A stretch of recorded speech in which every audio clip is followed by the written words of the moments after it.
നമസ്കാരം. Raft of ഫുട്ബോളിലേക്ക് അവർക്കും സ്വന്തം. ഈ മിഡ് വീക്കിൽ യുവേഫ ചാമ്പ്യൻസ് ലീഗിൽ നമ്മൾ തീവറക്കുന്ന പോരാട്ടങ്ങളാണ് കണ്ടത്. അതിൽ മികച്ച പ്രകടനം നടത്തിയ താരങ്ങളെ വെച്ചുകൊണ്ട് ഇപ്പോൾ ടീം ഓഫ് ദി വീക്ക് പ്രഖ്യാപിച്ചിരിക്കുകയാണ് യുവേഫ.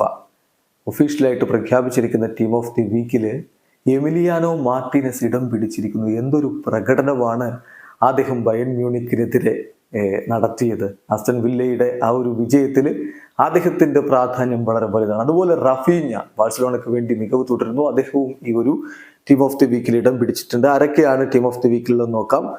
മാർട്ടിനസ് ആണ്, എമിലിയാനോ മാർട്ടിനസ് ആണ് ഗോൾ കീപ്പർ ആയിട്ടുള്ളത്. ഡിഫൻസിൽ സപാഗോസ്റ്റയുണ്ട്, സാലിസു, ഫ്ലമിംഗോ, ടിയാഗോ സാന്റോസ് എന്നിവരാണ് ഡിഫൻസിലുള്ളത്. മധുരയിലേക്ക് വരുമ്പോൾ ഫൈനൂർദിന്റെ താരമായിട്ടുള്ള ടിംബറുണ്ട്, അതുപോലെ തന്നെ ഫ്ലോറന്റീനോ ഉൾപ്പെടുന്നു. പിന്നെ റഫീഞ്ഞ FC ബാഴ്സലോണയ്ക്ക് വേണ്ടി മിന്നും പ്രകടനം നടത്തുന്ന താരത്തെ ഉൾപ്പെടുത്തിയിട്ടുണ്ട്.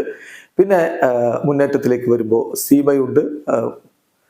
വലതുപാർശ്വത്തിലേക്ക് അഡയേമി, ബൊറൂസിയ ഡോട്ട്മുണ്ടിന്റെ അഡയേമി മികച്ച പ്രകടനം നടത്തിയിരുന്നല്ലോ. അദ്ദേഹം ഹാട്രിക് നേടിയിരുന്നു. അദ്ദേഹം സ്ക്വാഡിൽ ഇടം പിടിക്കുന്നു. യുവന്റസിന്റെ വ്ളഹോവിച്ച് സ്ട്രൈക്കറായിട്ട് വരുന്നു. ഇതാണ് ഇപ്പോൾ യുവേഫ ഒഫീഷ്യലി പ്രഖ്യാപിച്ചിരിക്കുന്ന ടീം ഓഫ് ദി വീക്ക്. അതായത് എമി മാർട്ടിനസ് ആസ്റ്റൺ വില്ലയ്ക്ക് വേണ്ടി തകർപ്പൻ പ്രകടനം നടത്തിക്കൊണ്ടിരുന്ന UCL ടീം ഓഫ് ദി വീക്കിലേക്ക് ഇടം പിടിക്കുന്നു. വീഡിയോ അവസാനിക്കുന്ന ഫുട്ബോൾ ലോകത്തെ കൂടുതൽ വിശേഷങ്ങളുമായി റാഫ്റ്റ് ടോക്സ് വീണ്ടും എത്താം.